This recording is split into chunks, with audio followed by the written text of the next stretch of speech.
नमस्कार. मी भाऊ तोरसेकर. तुम्ही बघत आहात प्रतिपक्ष. मित्रांनो, 4 राज्य आणि 1 केंद्रशासित प्रदेश यांच्या विधानसभा निवडणुकांची घोषणा झालेली आहे आणि त्यापैकी बंगाल हे एकच राज्य या निवडणुकीच्या निमित्ताने चर्चेत आहे. आसाम, तमिळनाडू, केरळ ही 3 राज्य आणि पुद्दुचेरी हा केंद्रशासित प्रदेश या ठिकाणी सुद्धा विधानसभेच्या निवडणुका होणार आहेत. पण सर्वाधिक चर्चा जी आहे ती पश्चिम बंगाल विधानसभा निवडणुकीची आहे आणि त्याचं कारण सरळ आहे. तिथल्या लागोपाठ 3दा प्रचंड बहुमताने मुख्यमंत्री झालेल्या तृणमूल काँग्रेसच्या संस्थापक नेत्या, अध्यक्ष आणि मुख्यमंत्री ममता बॅनर्जी या सतत काही ना काहीतरी वादग्रस्त करत असतात, गदारोळ निर्माण करत असतात, चर्चेत आणि बातम्यांमध्ये राहत असतात आणि मग तिसऱ्यांदा प्रचंड बहुमत मिळवलेल्या आणि भाजपला लीलया हरवलेल्या ममता बॅनर्जी परत एकदा बंगालच्या विधानसभा निवडणुकीत बहुमत मिळवतील का, हा सगळ्या राजकीय अभ्यासक आणि विश्लेषकांसमोरचा सगळ्यात गहन प्रश्न आहे. एका बाजूला त्यांना वाटतं सहज शक्य आहे. ममता दिदीचा जो दबदबा आहे आणि ममता दिदींनी ज्या प्रकारे लागोपाठ तिसऱ्यांदा पंतप्रधान झालेले पंतप्रधान नरेंद्र मोदी आणि त्यांचे चाणक्य ज्यांनी अनेक राज्यांमध्ये शून्यातून भाजपचा विस्तार वाढवून दाखवला ते अमित शहा, या दोघांकडे केंद्रातली अमर्याद सत्ता असताना ममता दिदींनी ज्या प्रकारे या 2 केंद्रीय नेत्यांशी पंगा घेतलेला आहे, त्याच वेळेला सुप्रीम कोर्ट आणि निवडणूक आयोग या 2 स्वयंभू संस्थांशी सुद्धा ममता दिदींनी जो संघर्ष केला आहे आणि हे सगळं करताना ओरिजिनली आपण रस्त्यावरच्या कार्यकर्ते आणि नेते आहोत हे दाखवायचं थांबवलेलं नाही. त्यामुळे देशभरचे राजकीय विश्लेषक गोंधळलेले आहेत. एका बाजूला त्यांना वाटतं की 3दा मुख्यमंत्री, 15 वर्ष मुख्यमंत्री असलेल्या ममता बॅनर्जी यांच्याविषयी जनमानसात हळूहळू रुजलेली नाराजी आहे, अँटी इन्कम्बन्सी आहे, त्याच्या परिणामी त्यांची मतं कमी होऊ शकतात आणि त्यांना आव्हान द्यायला गेली 10-12 वर्ष अखंड संघर्ष करणारा भाजप हा शून्यातून इथपर्यंत येऊन पोहोचला तर तोही कदाचित ममता दिदींना मात देऊ शकतो अशी चलबिचल अनेकांच्या मनात आहे. फक्त एक गोष्ट अशी आहे की आपल्याकडचे राजकीय विश्लेषक जे आहेत, अभ्यासक, संपादक जे कोणी असतील, ओपिनियन पोल करणारे वगैरे वगैरे, यांच्या मनात एक गोंधळ कायम असतो की ते विचारधारेच्या आधारावर समोरच्या घटनांचं मोजमाप करतात. त्यांच्या मनातली जी अडी आहे, गृहीतक आहेत, प्रिज्युडाइस आहे, त्याच्या आधारावर जेव्हा तुम्ही समोरच्या घडामोडींचं विश्लेषण करायला जाता तेव्हा तुम्ही तटस्थ राहत नाही. तुम्ही कुठल्या ना कुठल्या एका बाजूला झुकलेले असता आणि तीच गल्लत परत एकदा बंगालच्या बाबतीत होते. आणि याचं सगळ्यात मोठं कारण भारतीय जनता पक्षाची निवडणूक लढण्याची रणनीती ही अजूनही भारतीय राजकीय अभ्यासक, पॉलिटिकल पंडित, विश्लेषक यांच्या लक्षात आलेली नाही. ते अजूनही जुन्या पठडीतलं राजकारण, त्यातले डावपेच, पेत्रेबाजी याच्या आधारावर अभ्यास करतात, घटना तपासतात आणि निष्कर्ष काढतात. आणि म्हणूनच ज्या वेळेला निवडणुकीचे निकाल येतात आणि त्या निकालामध्ये भारतीय जनता पक्ष बहुतांश बाजी मारून जातो, तेव्हा मग नरेंद्र मोदींच्या लोकप्रियतेचा करिश्मा, अमित शहाचं अप्रतिम संघटन कौशल्य किंवा भाजप ही निवडणूक जिंकणारी एक मशिनरी झाली आहे, यंत्रणा झाली आहे, या निष्कर्षाप्रत घेऊन हा विषय परत गुंडाळून ठेवला जातो. पण भाजपच्या ह्या लागोपाठच्या यशाचं नेमकं मूल्यमापन, चिकित्सा होत नाही, मीमांसा होत नाही. आणि म्हणूनच पुढच्या वेळेला परत एकदा भाजपच्या विजयाची शाश्वती नाही अशी ग्वाही बहुतेक विश्लेषक देतात आणि निकालाच्या दिवशी तोंडघशी पडतात. आता सुद्धा बंगालच्या निवडणुका घोषित झाल्यानंतर किंवा निवडणुका होणार की नाही अशी चर्चा चालू असताना ममता दिदी काय करतायत? ममता दिदी सुप्रीम कोर्टात जात आहेत, ममता दिदी निवडणूक आयोगावर आरोप करतायत, ममता दिदी अमित शहावर, भारत सरकारवर, मोदी सरकारवर आरोप करतायत. यावर भरपूर चर्चा झाली, बातम्या भरपूर रंगल्या. पण या सगळ्या कालखंडामध्ये बंगालमध्ये परत एकदा जोरदार संघर्ष करून सत्ता काबीज करण्यासाठी भाजपची निवडणूक यंत्रणा, पक्षाची संघटना आणि त्यांचे समर्थक भाजपचे काय करतायत याकडे कोणाचंही लक्ष नव्हतं, जवळपास दुर्लक्ष होतं. आणि त्यामुळे ममता दिदीला आव्हान द्यायला उभा राहिलेला जो पक्ष आहे, भारतीय जनता पक्ष आहे, किंवा त्याची सगळ्यात मोठी ताकद मानली जाणारी RSS ची संघटना आहे, हे नेमकं गेलं वर्षभर बंगालच्या विधानसभा निवडणुकीसाठी काय करतायत याकडे कोणालाही ढुंकून बघावं असं वाटलं नाही. अर्थात संघाकडून याचा गवगवा होत नाही. आपण काय करतोय हे संघ कधीही जाहीररित्या सांगत नाही, त्यासाठी पत्रकार परिषद घेत नाही.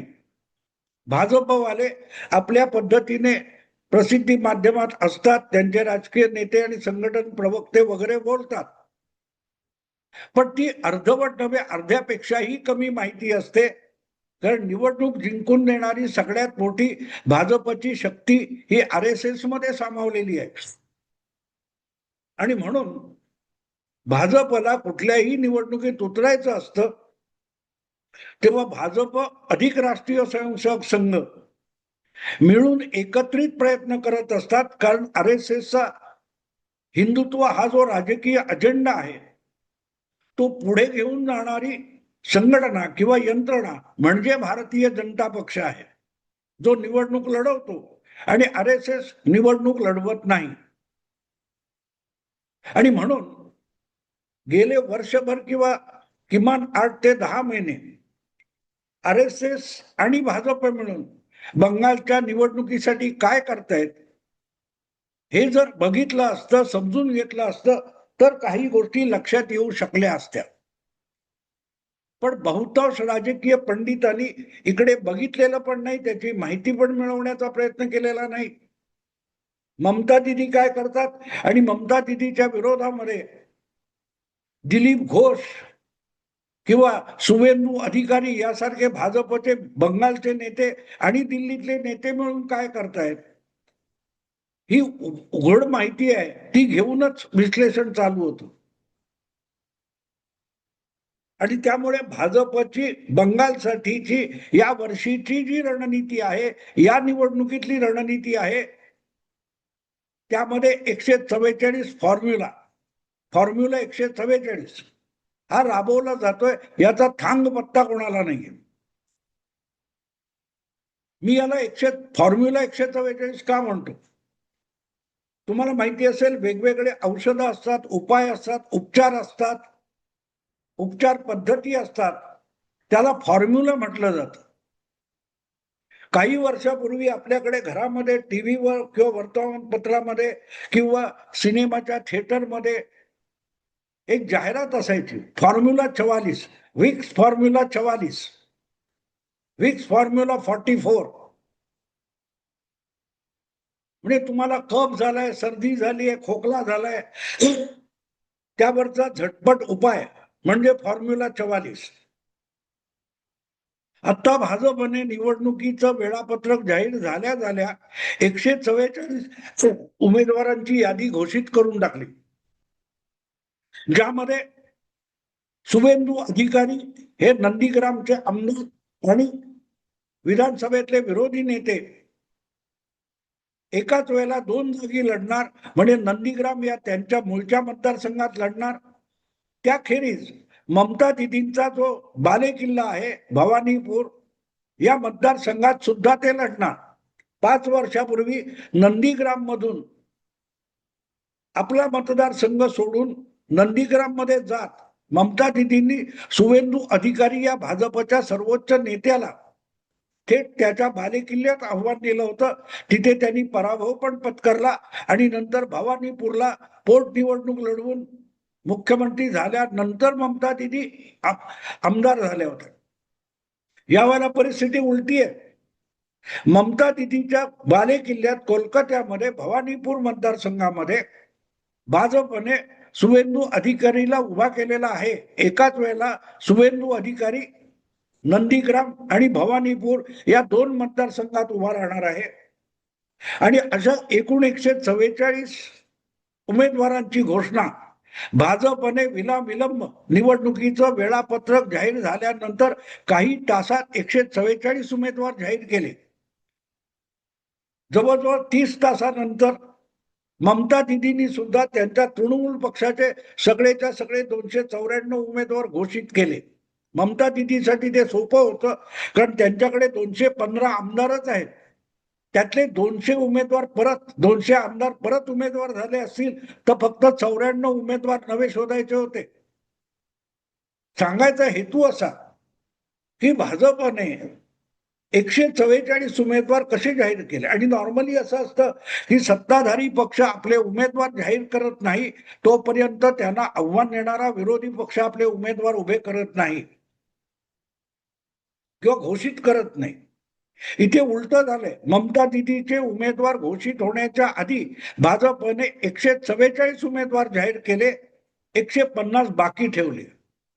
आता म्हणूनच हा 144 हा आकडा हा अत्यंत महत्वाचा आहे आणि म्हणून मी त्याला फॉर्म्युला 144 144 असं नाव दिलेलं आहे. या 144 जागा अशा आहेत बिहार विधानसभेच्या की ज्यामध्ये कधी ना कधी गेल्या 5 निवडणुकांमध्ये भारतीय जनता पक्षाने सर्वाधिक मतं मिळवलेली आहेत. 2014, 2019 आणि 2024 या 3 लोकसभा निवडणुका आणि 2016 आणि 21 या 2 विधानसभा निवडणुका, अशा 5 विधानसभा निवडणुकांमध्ये हे 144 मतदारसंघ असे आहेत की जिथे एकदा, दोनदा, तीनदा किंवा 5दा भारतीय जनता पक्षाने 1 नंबरची मतं मिळवलेली आहेत. म्हणजेच या मतदारसंघामध्ये तृणमूल काँग्रेस असो किंवा कुठलाही विरोधी पक्ष असो त्याच्यावर मात करून पहिल्या क्रमांकाची मतं मिळवण्याची क्षमता भारतीय जनता पक्षाने काय ते आत्मसात केलेली आहे, कमावलेली आहे. असे हे 144 मतदारसंघ आहेत आणि ते कुठल्याही परिस्थितीमध्ये जिंकायचे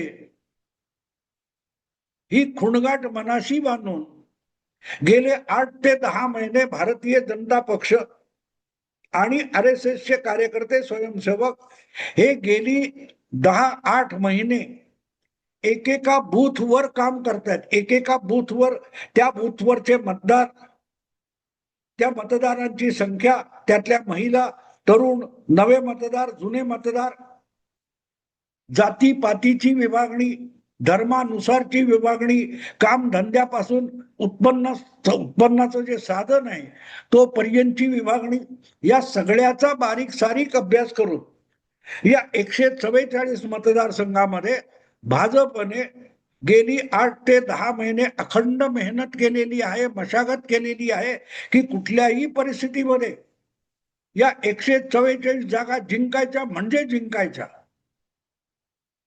मित्रांनो, जेव्हा एवढी तयारी केली जाते तेव्हा एक गोष्ट साफ होते की कदाचित त्या 144 जागा सगळ्याच्या सगळ्या जिंकल्या जाणार नाहीत, पण त्यातल्या 135 ते 130 जागा जिंकल्या जाऊ शकतात.